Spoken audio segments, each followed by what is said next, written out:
Good day everyone, my name is Jubilito Lopez Jr. and our report will tackle about our personal effectiveness. And my topic is all about personal performance. Purpo- Personal performance, it is depend on your inherent characteristic, talent, and experience accumulated in the process of personal development. And yung personal development, mahalaga siyang role for the personal performance kasi habang nade-develop tayo as a person, habang may natututunan tayo, habang dumadaan tayo sa challenge, ay nag-i-improve din yung personal performance natin. And let's tackle about our personal development. Personal development includes activities that improves awareness, identity, develop talents and potential, build human capital, and facilitate employability, enhance quality of life, and contribute to the realization of dreams and aspiration. And of course, yung personal development, ito naman yung habang nag-i-improve tayo, of course, nandun yung ini-improve natin yung awareness natin sa buhay, yung pagkakakilanlan natin, yung process na nag-i-improve yung ating sarili. And now, let's tackle about personal development process. The personal development process begins with self-discoveries and continues to self-actualization. Before you can develop into the person that you want to become, you must be part by finding out who you are and the skills and the abilities that you possess. Through the process of continuous assessing and developing your skills and abilities, you will be able to eventually master your abilities and yourself. And hopefully, you will ultimately be able to realize your fullest potential and reach your self-actualization. And self-discovery is the first step of personal development. And it is very important because self-discovery is the process of gaining deep understanding of your own self, character, needs, values, and purpose in life. It is an exploration of your inner self in an attempt to discover who you are, your potential, your purpose in life, and what core principles are guiding you to take the paths along the way. And the key component to self-discovery are self-reflection and self-awareness. Self-discovery can also include exploration of personal interests as well as hopes and dreams for the future. Self-discovery leads to self-knowledge, which will enable you to guide yourself towards situation and experience in which you will thrive. And yung self-discovery, ito yung first step and pinaka-importante sa lahat kasi dito aalamin mo yung sarili mo, magiging aware ka sa sarili mo kung ano talaga yung gusto mo, kung ano yung kailangan mo, kung ano yung kailangang skills na i-improve mo, and what is your flaws. Self-discovery process includes the self-reflection, self-awareness, interest awareness, and hopes and dreams. And the first step of self-discovery is self-reflection. Kasi dito, nire-reflect mo yung sarili mo kung ano yung talagang gusto mo, kung ano yung wants mo, what is the things that you need to improve as a person. And after that, syempre, magiging aware ka na, self-awareness na ang next step.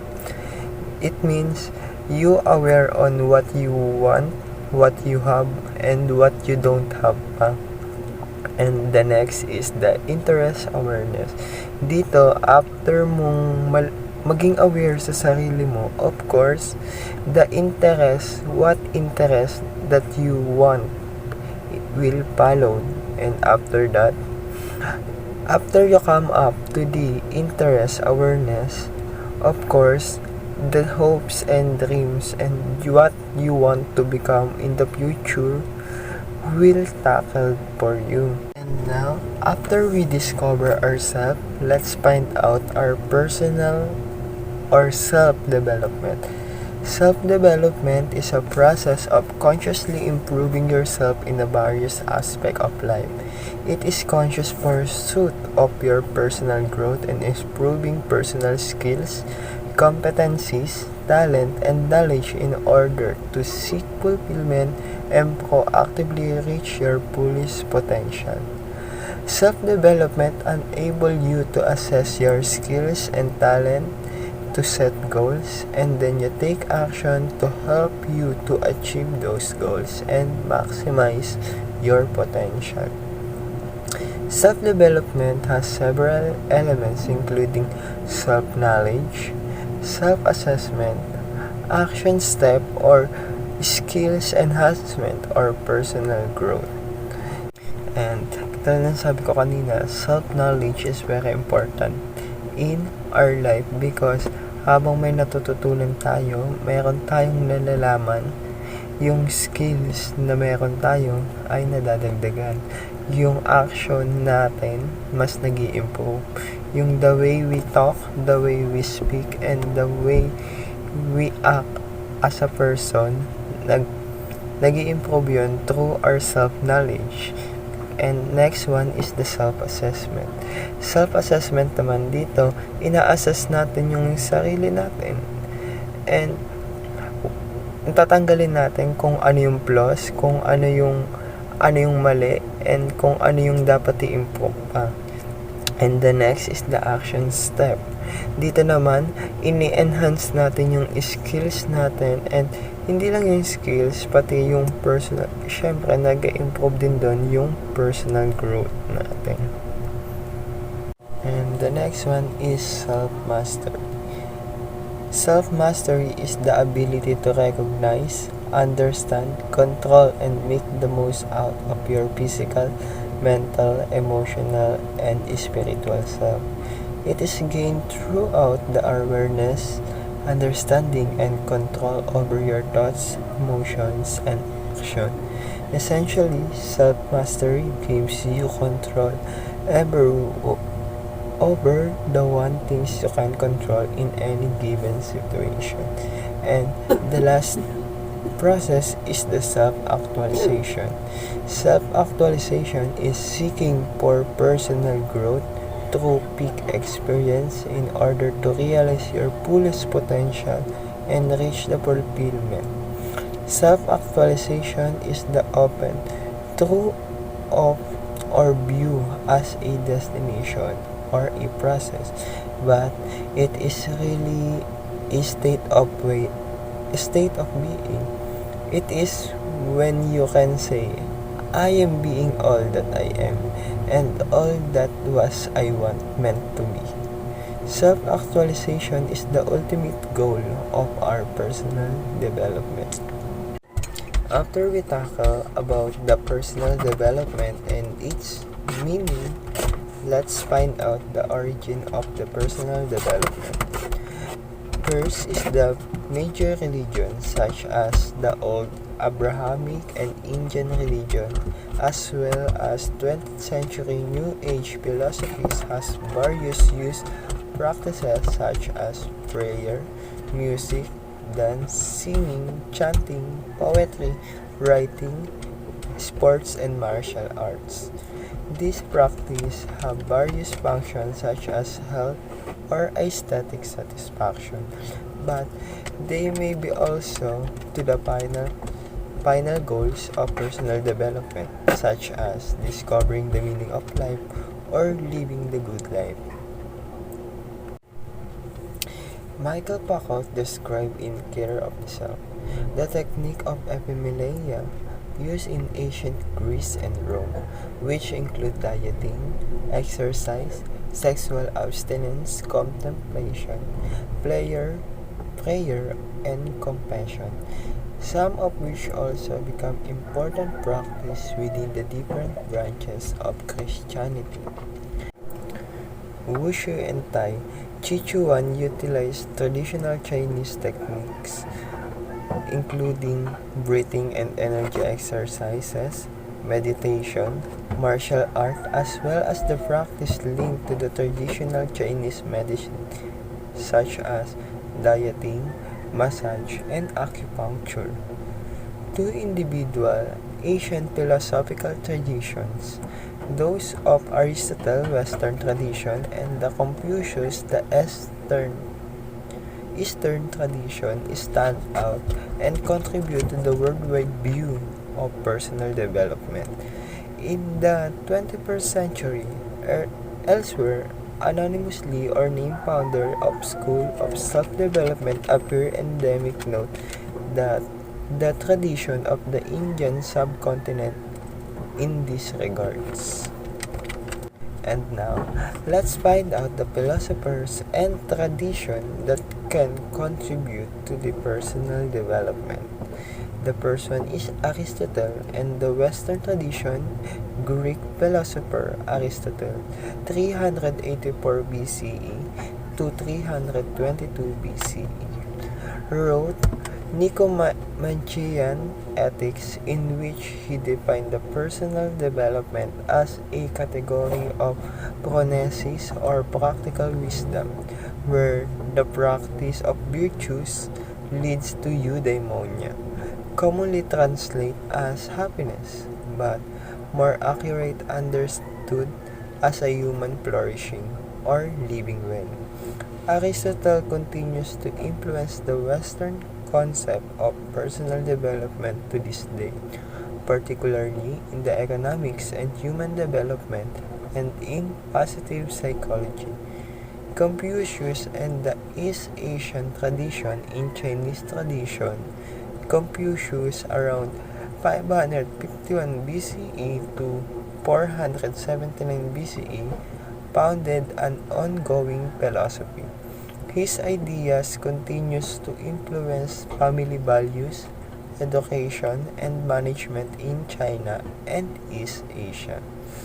In his Great Learning, Confucius wrote, and before I finish this topic, I just want to put some quotes here that says, personal development is the belief that you are worth the effort, the time, and the energy that needed to your development.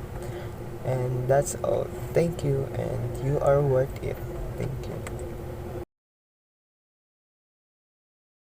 Talent, we mean a special ability to do something possessed by a person naturally. It is something which you do the best without putting extra efforts into it. Talent is an inborn quality within the person. It is often hidden and raw, which needs recognition at the right time. It can be improved over time if efforts are made in the right direction. Every one of us is born with a special quality, that is talent. Not only in the field of study, a person may possess talent in dancing, singing, cooking, gaming, acting, swimming, counseling, influencing, painting, and so on. If you set a kid free and alone, he will engage in the activity he likes most or he is best in. It often happens with many people that their talent remains unspotted because of lack of proper guidance, support, and opportunity to showcase it. Next, what is natural talent? Natural talent is an innate or inborn gift for a specific activity, either allowing one to demonstrate some immediate skill without practice or to gain skill rapidly with minimal practice. Natural talent is an inherent ability of a person to do something. It is something God-gifted and possessed by few people only. It requires recognition and coaching. Michael Keyes is a BS Biology and Philosophy of College of the Holy Cross, 1966. He said, talent is a matter of genetic potential, but it has to be introduced to the environment and or other epigenetic factors for it to become manifest. There is no golf gene. as such, but there is a continuum of genetic factors that could make you a good golfer, and if you are lucky, a great golfer. But polygenic fortune is not enough. You have to be introduced to the area of interest, and you have to do a lot of hard, focused work to develop the automaticity and knowledge needed to be an expert. Genetics will make it easier to advance, but it will not be the final result. If you're struggling to find your talent, we got some great tips to help you out. These are some ways to find your talents. First, experiment often. First thing first, you need to get out and there, try new things. If nothing you do at the moment is screaming out to you as being a worthwhile talent, it's time to experiment a bit. Do you feel like you're stuck in a rut and that nothing you do is very exciting or interesting? Try your hand at ceramics, life drawings, or a photography workshop. If you'd rather do something more physical, why not join a local sports team? You don't need to be an incredible physical shape or have a vast knowledge of the rules of basketball. You just need to be willing to get stuck in. By exploring new hobbies, you're likely to find something that resonates with you. Next, ask your loved ones. It can be really hard to see yourself in a true light, so it's worth asking to those who know you best. Chat to someone close to you and whom you can trust. Ask them to tell you what they think you're good at and go from there. They might tell you things you already know, but you might also be surprised. For example, your parents. It might remember a hobby you had when you were a teenager that you'd forgotten about. Next is your close friends. It might remind you that you once wanted to be a singer or a dancer. Friends always see the positive in each other, so you probably find out something new about yourself in the process. The way other people see you is often more accurate than how you see yourself, so a whole new bunch of ideas might present themselves. Next, what do you enjoy? Being talented at something means different things to everyone. For most, it means being good at it. What does that really mean though? Art is so subjective that it's impossible to say who's good or bad. And you can be talented at something from an amateur standpoint without needing or wanting to make it a profession. What you can learn from this is that being passionate really counts for a lot. Talent isn't just about the end result. It's about the process and the thoughts and the feelings you put into something. Passion is such a huge part of talent, and we often forget that when we're desperately trying to find something we can do well.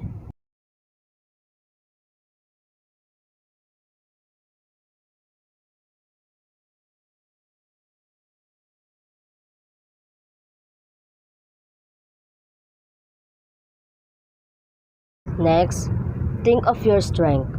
Most of us want a hobby or skill that is unrelated to our jobs. If you spend all day at work making spreadsheets, you're probably pretty talented at it. Does that mean that you want Excel formulas to be your hidden talent? No, probably not. Does it mean you can use this skill set elsewhere and turn it into a passion? Yes. Leave your existing skills and channel them into something else. You might find that your organizational skills in the office make you an incredible event manager.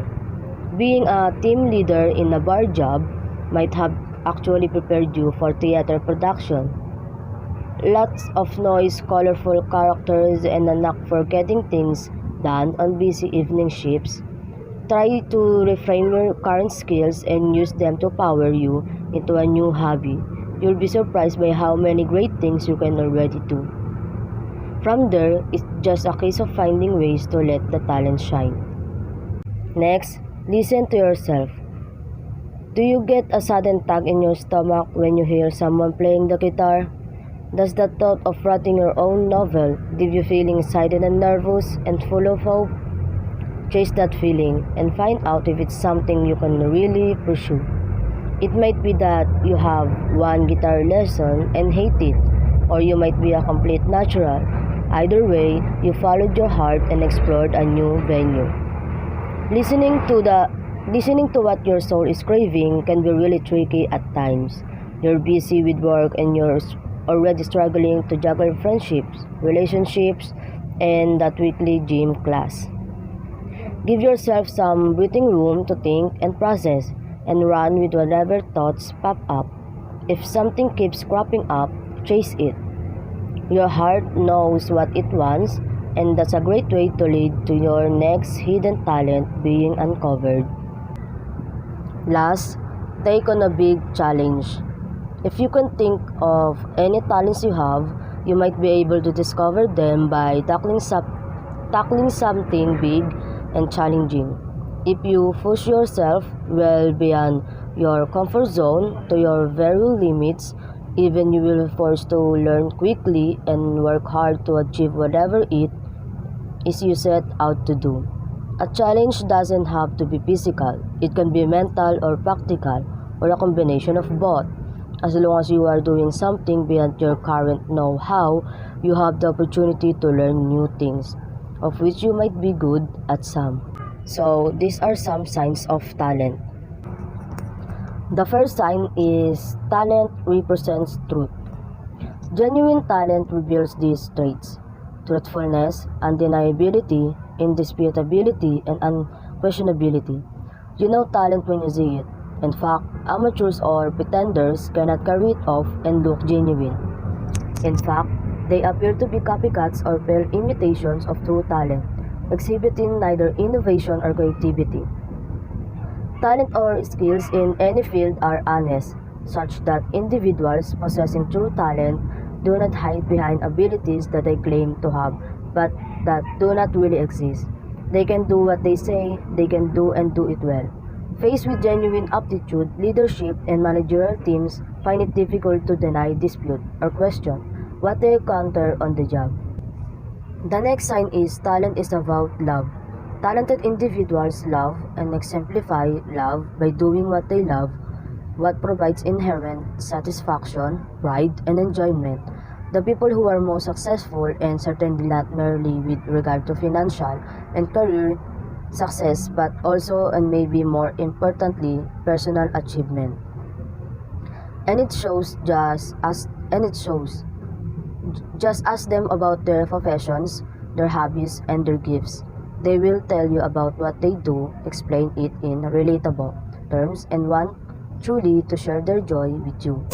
The next sign is talent is about being conscious and aware. A talented individual understands what is happening in the relevant environment and is conscious and alert to what reality can should be. They interact positively and meaningfully with their environment, bosses, colleagues, family, friends, and social acquaintance. Artistic ability. Artistic ability includes skills and talent to create works of art. Creativity ability is the skill and talent to use our imagination to create and solve. A creative artist is probably a better artist, but you don't have to be an artist to be creative. These are the example under the artistic talent: acting, comedy, dancing, graphic design, singing, drawing, and magic, playing instrument, woodwork, pottery, and so on. Next, sporting talents. Sports talent promote athletes to showcase their skills and personal brand in promotions, events, sponsorship, and media assignments. These are the example of sports talent: running, swimming, skating, jumping, coordination, rhythm, and so on. Next, interpersonal skills. Interpersonal skills are the skills we use every day when we communicate and interact with other people, both individually and in groups. These are the examples of interpersonal talent: caring for others, leadership, listening, public speaking, teamwork, and so on.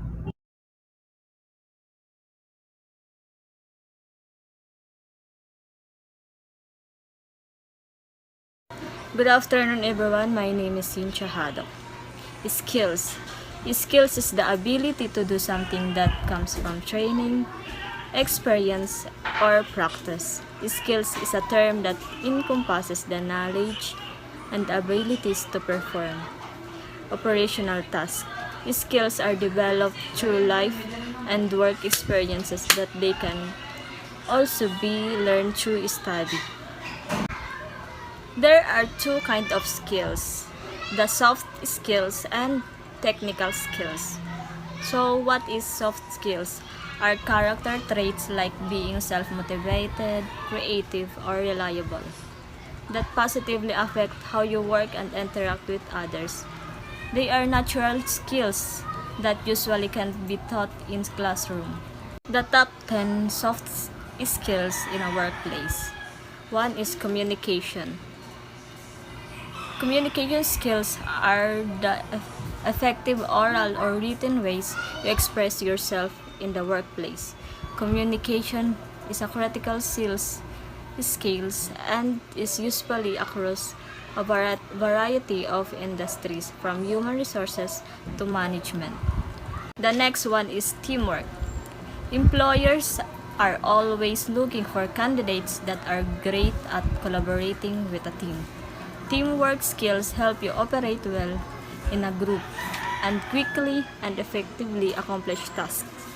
In fact, teamwork is crucial for careers in market research, event coordination, and software engineering. Third is adaptability.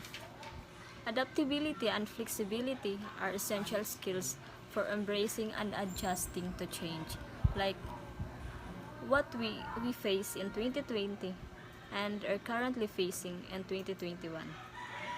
These soft skills are particularly important when working in fast-paced or constantly evolving work environments such as public relations, event management, tech, nursing, and advertising. Next is problem solving. Problem solving skills depend on your ability to use analytical and creative thinking and find solution. No matter what industry you work in, problem solving skills will always be valuable on some level because every job has issues that need to be tackled. Next is creative. It's a broad, soft skills that can range from helping you develop innovative solutions to being an effective graphic designer. In fact, creative is considered by some experts to be the most important soft skills of the future. Work ethic, the foundation for any great employee. Work ethic is one of the most basic, widely transferable soft skills there is. By showcasing your work ethic, you communicate to employers that you believe in the importance of work and the value of putting forward your best effort. Interpersonal skills. Interpersonal skills refer to your ability to communicate well and interact with others, maintain relationships, and otherwise leave a positive impression on people. Time management. Time management skills describe your ability to work efficiently and productively by using your time wisely. Most employers appreciate these soft skills, but it's particularly important if you're a project manager, middle manager, or work in loss prevention or legal fields. Leadership. Leadership skills refer to your ability to mentor others, train new hires, and guide teams.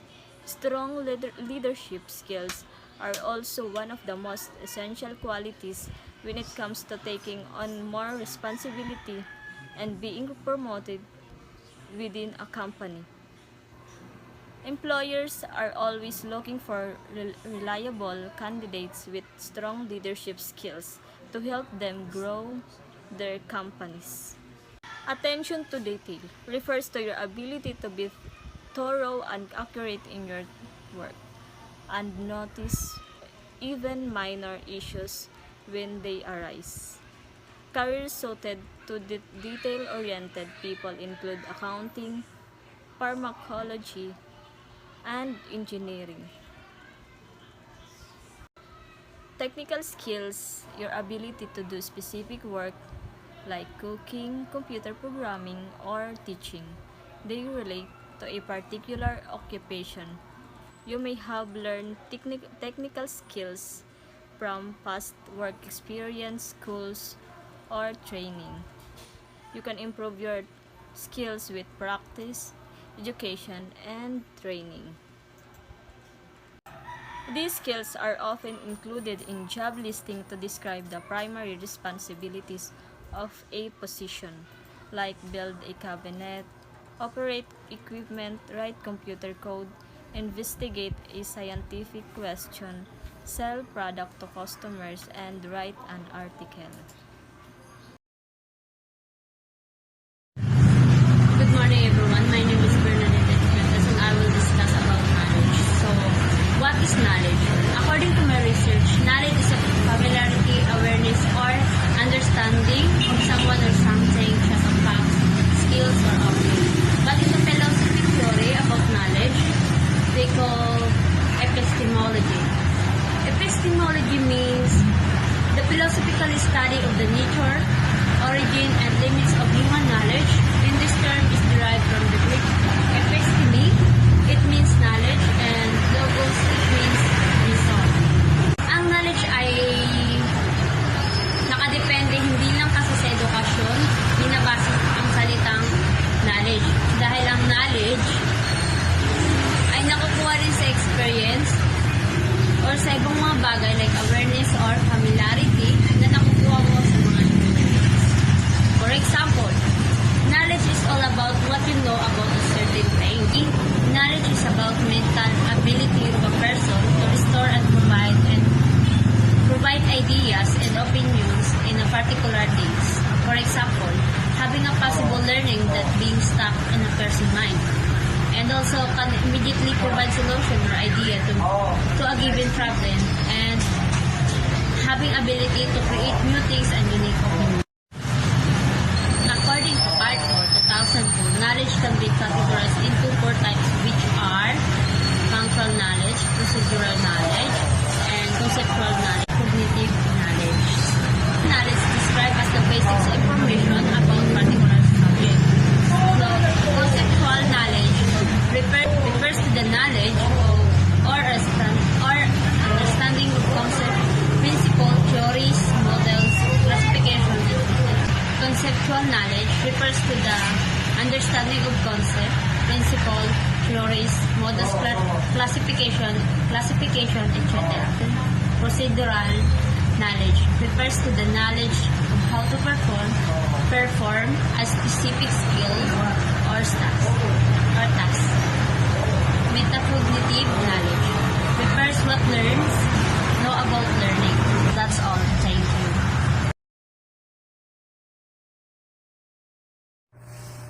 Good day everyone, I am Beatriz Ilustrisimo, will tackle about the experience.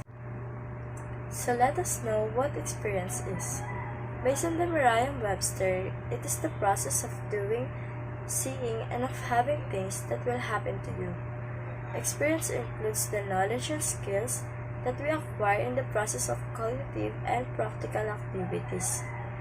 Experience is used to refer to the past events, knowledge, and feelings that make up someone's life or character. An experience is something that you do or that happens to you, especially something important that affects you. So let's proceed to our next topic, which is experiential model theory. As the name suggests, experiential learning involves learning from experience. The theory was proposed by psychologist David Kolb, who was influenced by the work of other theorists including John Dewey, Kurt Lewin, and John Paget. David Kolb is a professor of organizational behavior at Case Western Reserve University and received his PhD from Harvard University. Besides his work on experiential learning, Kolb is also known for his contribution to thinking around organizational behavior. He has an interest in the nature of individual and social change, experiential learning, career development, and executive and professional education. According to Kolb, this type of learning can be defined as the process whereby knowledge is created through the transformation of experience. Knowledge results from the combinations of grasping and transforming the experience. Experiential learning theory differs from cognitive and behavioral theories in that cognitive theories emphasize the role of mental processes, while behavioral theories ignore the possible role of subjective experience in the learning process. The experiential theory proposed by Kolb takes a more holistic approach and emphasizes how experiences, including cognition, environmental factors, and emotions, influence the learning process. In the experiential model theory, Kolb described two different ways of grasping experience. First is abstract conceptualization, which creating theories to explain observations. The second one is concrete experience, being involved in a new experience. Abstract concepts are the opposites of concrete experience, or the things that you can experience with the senses. For instance, a cheeseburger is a concrete example because you can see it, smell it, and taste it. Concrete experience are the tangible things that have clear definitions. As the opposites of concrete experience, abstract concepts are intangible things like love, hate, or friendship. You know that these things exist, but they're intangible, and their applications can vary depending on when and how they're used. To engage in abstract conceptualization means to use evidence to form ideas and theories that are separate from a specific concrete experience. Kolb also identified two ways of transforming experience. First is active experimentations, which using theories to solve problems and make decisions. The second one is reflective observation, is watching others or developing observations about one's own experience.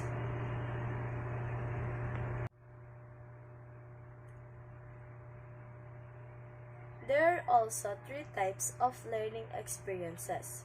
It includes group experiences, either in person or online distance learning. Next one is individual experiences with self-study products.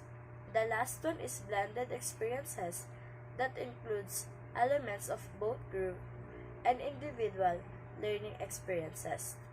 First is group. The participants is engaged as a group, interacting with each other, an instructor, and the material. Courses may include formats like workshops, seminars, conferences, webinars, telephone seminars, video conferences, technical and poster sessions, roundtable discussions, and traditional academic courses. The second one is individual. The participants engage individually with no interaction with other learners, using the same material. Self-study courses may include journals, newsletters, and audio and video recordings. The last one is blended. The participant in this is engaged using elements of both group and individual formats. These courses may be provided in online distance learning or in-person settings and may have prerequisites reading and or video, case study viewing required prior to, during, or after the in-person portions.